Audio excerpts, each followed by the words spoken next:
Is training to failure crucial for progression? And how can one safely achieve this when training alone? Yeah. I mean, there's a number of ways, right? You can have like catch bars. Yeah. So, I mean, there's ways to, we train to failure.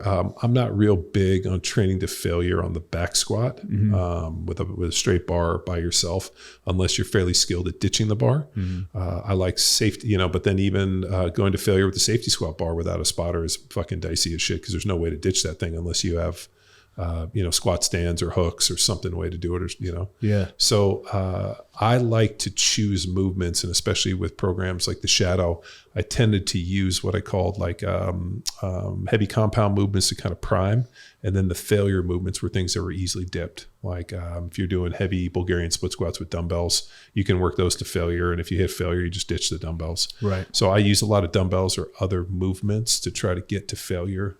If you have access to machines, and that's why machines are so good for hypertrophy, because they create stability.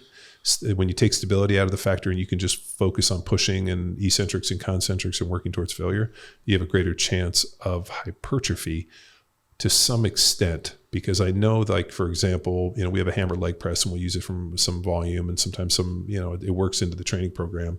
But like, I don't feel stronger under the squat. Like if I squat heavy, I can leg press the world. If I leg press the world, I can't squat heavy. It's like, it's a one-way street that doesn't go back the other way.